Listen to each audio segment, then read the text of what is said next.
thank you so much for coming out tonight. You're going to be able to buy tickets, raffle tickets, and get refreshments all night long. Please feel free to mingle. But without further ado, I'm going to turn it over to the man that we're here to support tonight, Senator Brian Lenney.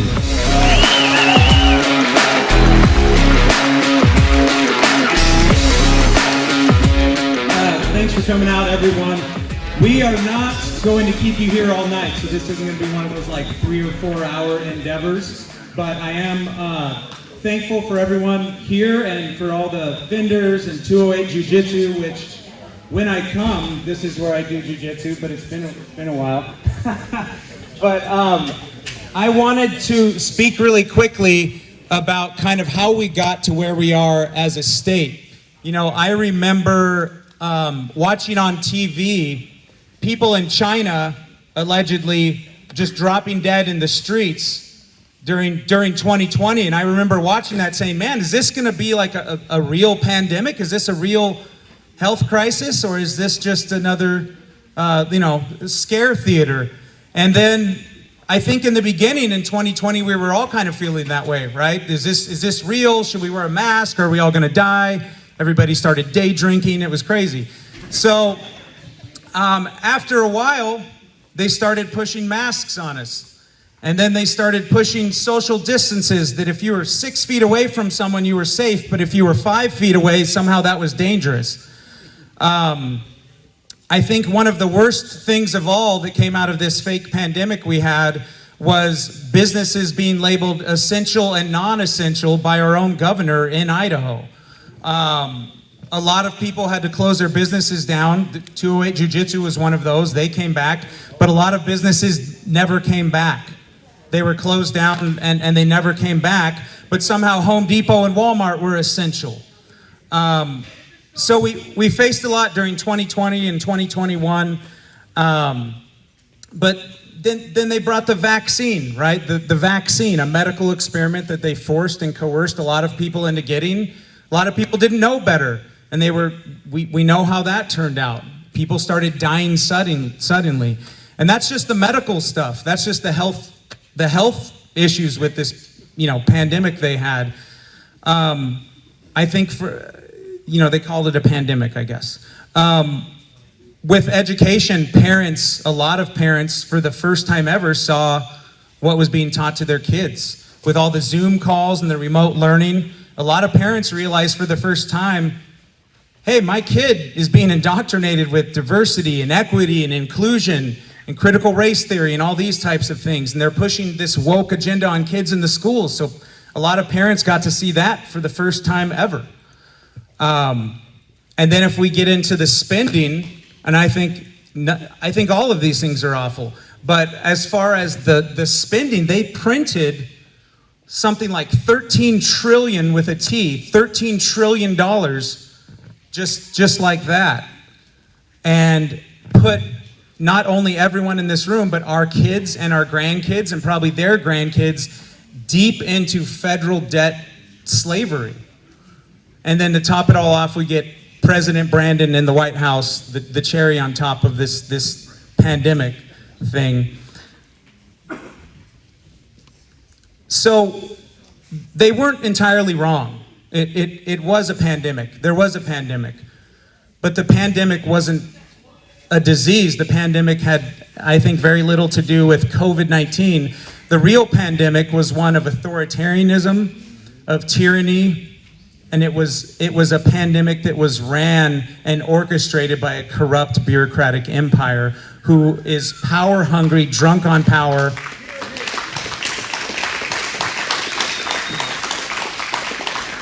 And they want more. But here's the good thing that came out of 2020, 2021, all of this stuff. The good thing that happened is people woke up. People woke up politically. People woke up to what's happening with Big Pharma. People woke up to what's happening in the classrooms.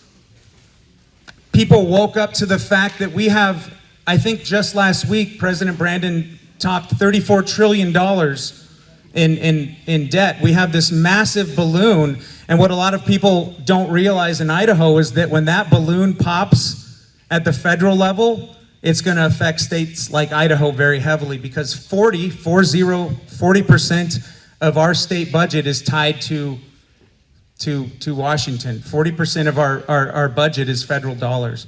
But people woke up to that.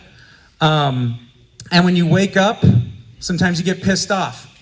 And I got really pissed off. I had zero political ambitions until about 2020. I didn't move here to become a senator or run for office. That was never a thing until this pandemic happened. And you know, I heard there's another guy in the legislature, he said that when you get pissed off, you run for office. So I'm like, well, being a senator sounds kind of cool, I'll do that. And you know, I ran on three things, basically. I ran on three things as a conservative Republican. I ran on the fact that I would go and fight to protect our health freedom, because, yeah, that's an applause line, as Joe Biden would say. Because no government should have the right to tell you what to inject into your body or put on your face. And I also ran on education freedom, because taxpayer dollars do not belong to a particular institution, they belong to students. So I ran on education freedom because parents are the key drivers of our children's education, not a bureaucrat or a politician. And the third thing I ran on was economic freedom. We have to slow the spending. We have to stop spending. You know, they had bills during this fake pandemic that said in the bill, before conservatives took over Idaho in 2022, in the bill it said this bill will put our children and grandchildren in like federal debt slavery. Some of the people here know the exact words. And you have people signing it. They're okay with signing their kids and their grandkids away to federal debt slavery. So I ran on these three things, and I said, I'm going to go in there and fight. You know, I'm going to go in there and fight, and I did. Promise kept. Here we are after my first legislative session. We did a lot of stuff with health freedom and medical freedom. My first bill ever, it's like little Brian goes to Boise. My first bill ever was a bill 6 weeks into the session, the governor signed it, and it was my bill. This wasn't a lobbyist bill. This was something I was very passionate about. The bill said that CPS, Child Protective Services, cannot initiate an investigation or determine parental rights based on a child's vaccination status. So that passed last year.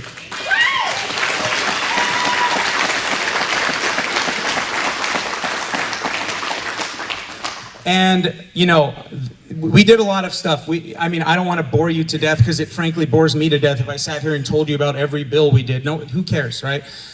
So I'm keeping it high level. So education freedom.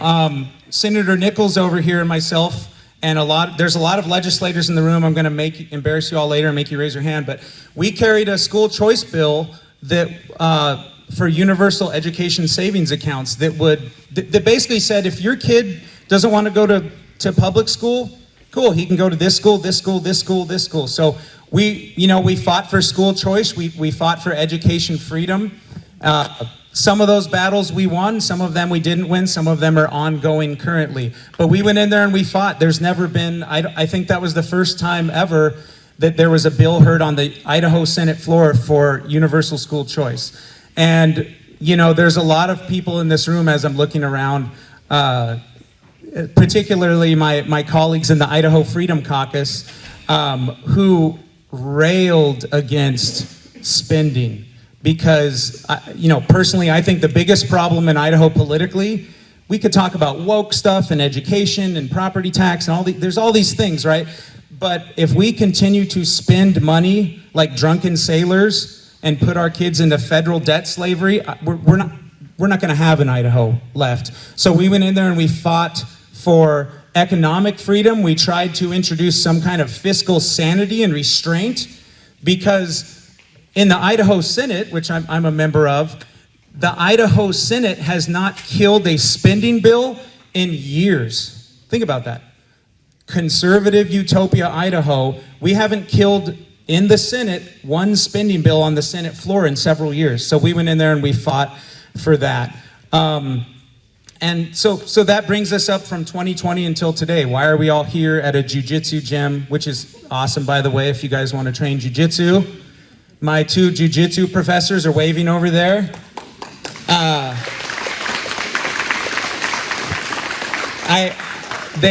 They won't do this, so I'll do it. But this school is only, what, 4.5 years old, something like that, and it's already become one of the top-rated schools in the entire world as far as Jiu-Jitsu goes.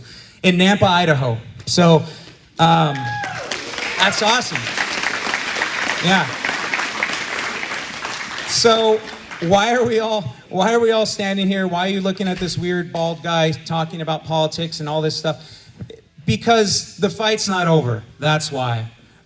We are, and I'm not exaggerating, in my opinion, I believe we are 1 or 2 years away from losing conservative Idaho. If you look at Colorado, if you look at Portland, San Francisco, pick your liberal hellhole, we're very close to doing that because Idaho is in the sights of the left, and with a lot of the things they're pushing, we're about to lose conservative Idaho. So I'm running for re-election again this year, May 2024. We're having the primary election. And I would love your support. I would love your financial support, voting, door knocking. There's so many ways to get involved, but it's really great to see everyone here tonight. And so I brought us from 2020 to 2024, and I am now honored and privileged to introduce someone to you who has been a standout in the Idaho Republican Party, a man who has been responsible for a lot of the movement as far as pushing the conservative agenda down the road. And I'd like to have Mr. Brent Regan come up and talk to everybody here about where we're at now and where we're going and what's at stake if we don't all wake up. So give it up for Mr. Brent Regan here.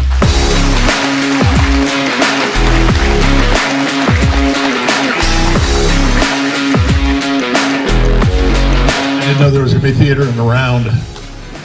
How you guys doing? I've been on a mat like this before, but it was a very long time ago when fish learned to walk. So excellent turnout. Thank you very much. Again, give a big hand to Brian. I'm so proud of this guy. He came on the scene like some kind of a freaking lightning bolt. Everybody's going, what is with this guy? And he certainly upset the apple cart, which is exactly what we need. I'm an engineer by trade, an inventor. I fix things, I fix problems. And back in 2009, my wife and I were watching a speech by Barack Obama. And she turns to me and she says, somebody's got to do something about this. Well, in my house, I'm somebody. Somebody's got to take out the trash, somebody's got to unplug the toilet, somebody's got, you know. So I took that as a directive, and I went and got involved in the Tea Party. And the thing about the Tea Party was interesting was it was a conservative awakening, right? The Tea Party itself didn't get a lot done except let people know there were other people out there like us. And that started it.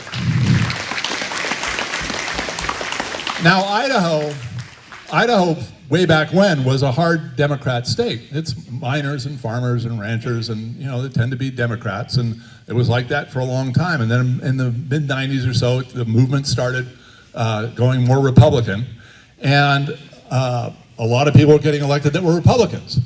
A lot of former Democrats put on red jackets, called themselves Republican, and got elected. And so Idaho's current state now is that even though we're a hard red state, inside it's kind of pink. And Brian's been talking about that.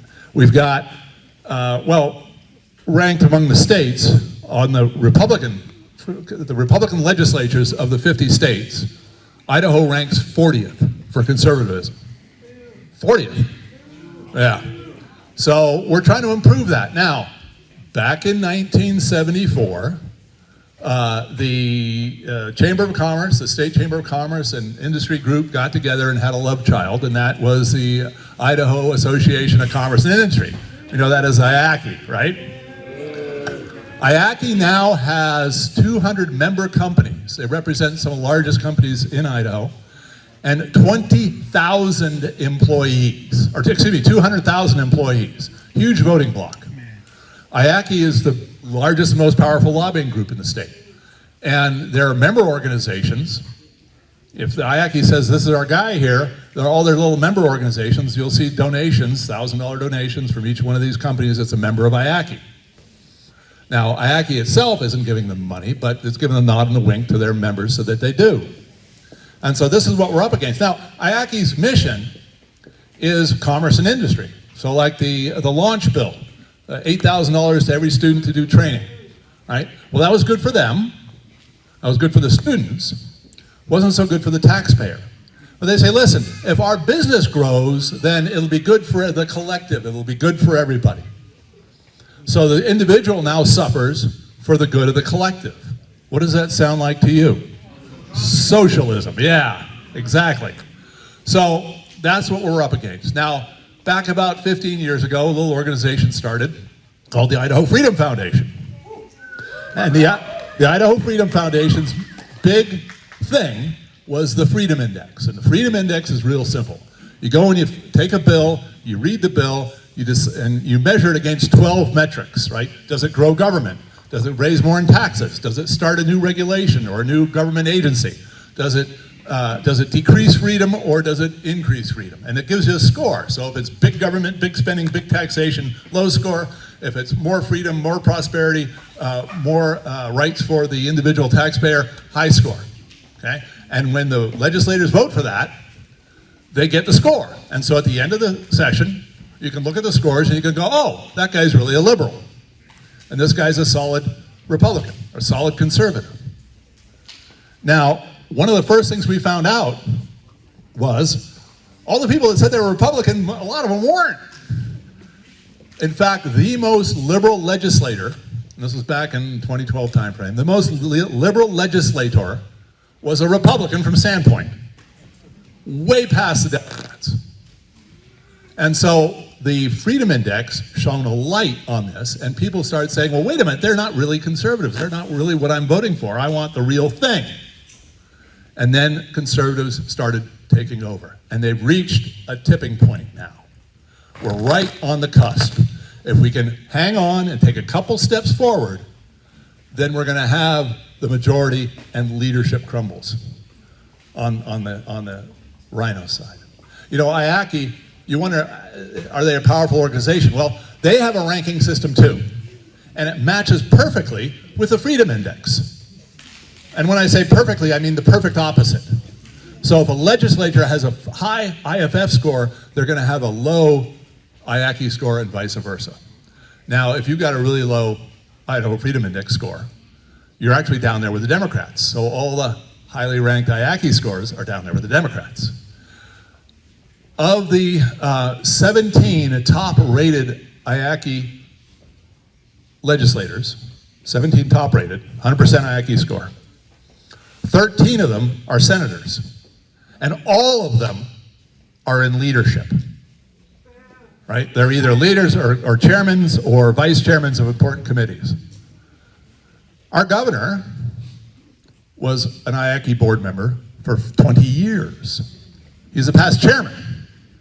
So when you hear, oh, the Freedom Foundation is taking over and they're a bunch of horrible people, no. The guys that have the power are the guys that everybody's afraid to talk about. You don't hear criticism about them, okay? So now, what do we do? We got this situation. All you fine people have come out here tonight. Reagan said it right. He said, freedom is never more than a generation away.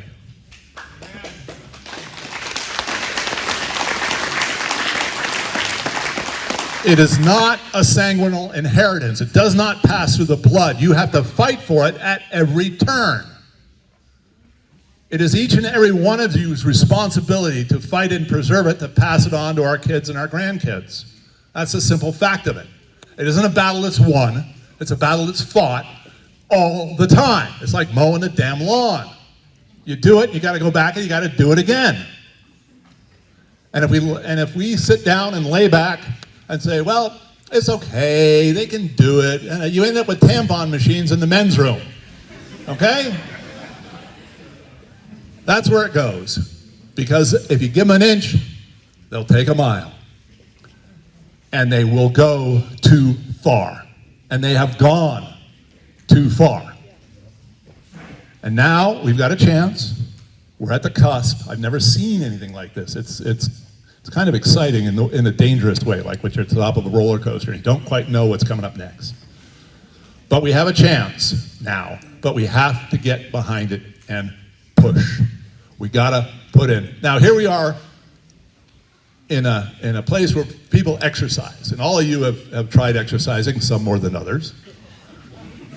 And you know that if you really have a good workout, what do you feel like the next day? You're sore, it hurts, right? You've done something and it hurts. And the reason it hurts is because you accomplished something. Now, this is a fundraiser tonight here, folks. We're here to have the money, which is the fuel for this campaign. This guy got in, and he got in pretty easy. It ain't gonna be easy the second time, okay? I know he's an incumbent, but they're coming after him. They're coming after a lot of us, and there's a lot of money behind it. Now, we can get things done with less money. We, up in Kootenai County, all the time, we go up against 10 times the spending we have. But we put in the hard work, okay? Knocking on doors, canvassing neighborhoods, talking to people, throwing events, making sure they know what's going on. Talking one-on-one like I'm doing here to all of you, okay? That's the thing that matters, and that's how you win these races. And we won a lot of races, so I know what I'm talking about. But it is that work. But you still need the money. You gotta have the dollars to go out and buy the advertising and do the things that you have to do, the flyers and all that. You can do it smart, but you still need to do it. Now, all of you here came, you know it's a fundraiser. There's tickets to buy, there's donations that can be made. You need to reach down and do that deep. I'm sorry. I know it's hard, I know it's painful, but painful things are the things that need doing. Whatever number,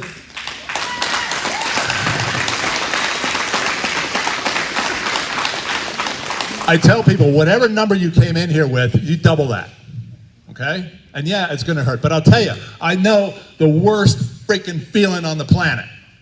The worst feeling on the planet is 2 o'clock in the morning after election day, when you've been waiting for those results to come in, and you look, and your guy lost by 8 freaking votes. Do you know how horrible that feels? You worked your butt off trying to get somebody elected, 8 freaking votes. And if you just worked a little harder, if you just did something, do you want to wake up in the morning and find out this guy lost by 8 votes? No. Okay? You want to know you put everything on the line. You want to know you went as hard as you could. You want to know you did everything that you could do. And then if you see it by 8 votes, you say, well, boy, if I just knocked on another door. No, because you knocked on all the doors. You left it all in the field. So that's why we're here tonight. That's what this is all about. Okay? Make sure this guy has the fuel to take it over the finish line. So when you wake up in the morning and he wins by 8 votes, you go, that was me. That was my contribution that got him those 8 votes. I did that. And each one of you want to be saying that. And with that, ladies and gentlemen, I have talked enough. Thank you very much. We're going to listen to you tonight, and I think it's going to be good. Am I speaking? I think so. It's going to be great. Fun. One more round of applause. There it is. How's everybody doing? How are we doing today? All right, let's see here. How many gun owners do we have out here? Gun owners. Okay, nice. Awesome. Okay, non-gun owners, raise your hand if you don't own a gun. Okay, stockpile defense, and we also have Boise Black Rifle. Got a bunch of gun owners. Go ahead and get yourself a gun. So when I got here, I actually didn't know I was speaking. Just kidding. I asked Brian what my limits were. He said none, so that's mistake number 1. If you don't like what I'm about to say, I have my boots off. I'm ready to fight. I'm on the mat, so come on and fight me.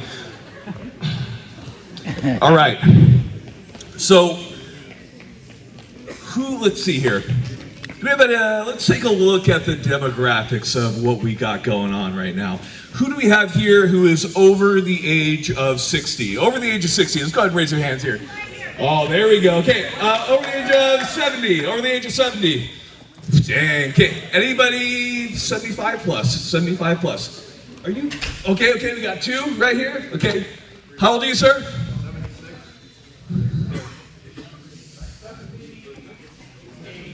He had to think about that one. Sir, what is your advice for us? What's your advice? What's your advice for us? There we have it. Give him a round of applause.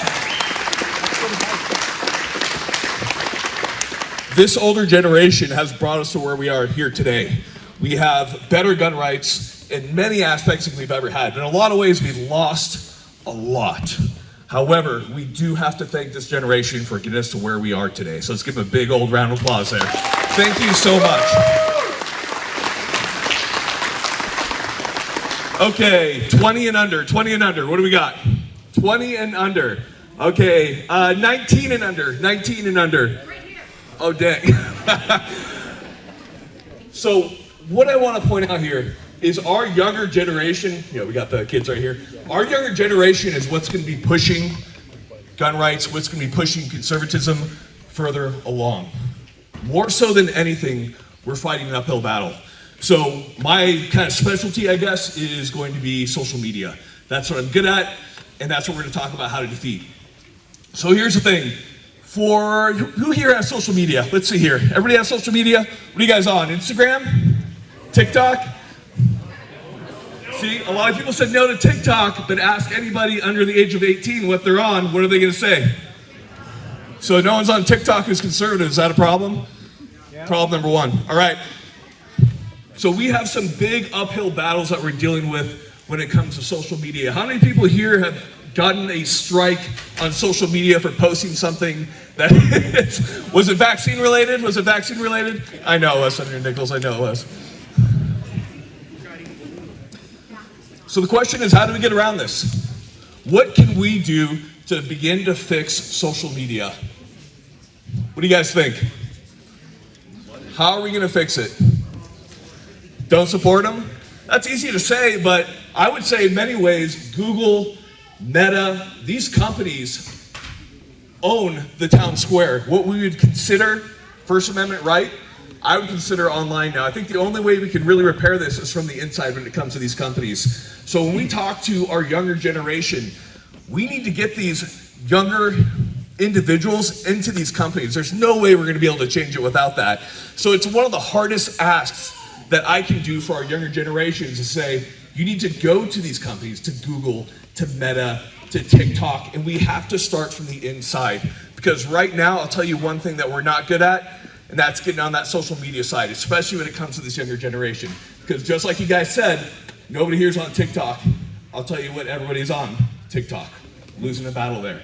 So we need to start that fight. Where it's going to come from is our younger generation. So let's get everybody under the age of 30. Raise your hands right now. Let's get those hands right up. We need you guys to get your friends out here.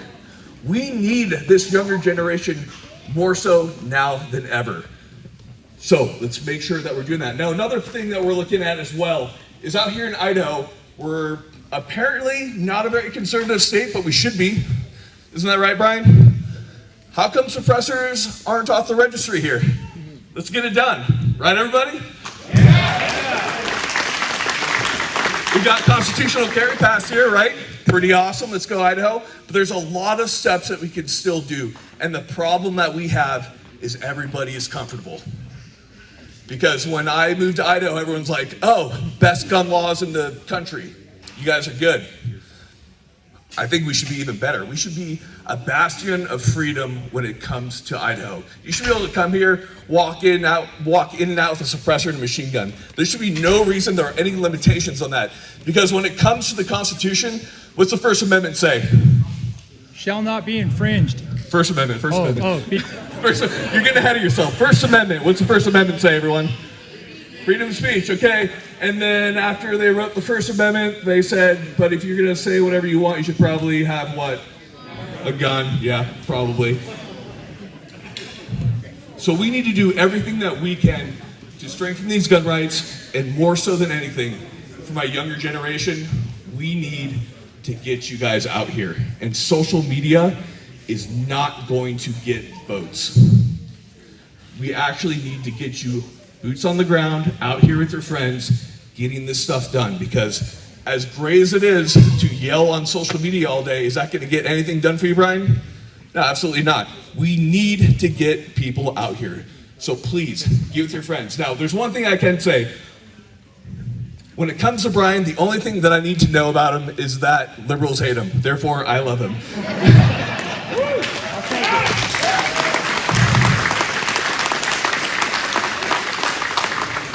So everybody, thank you so much for coming out.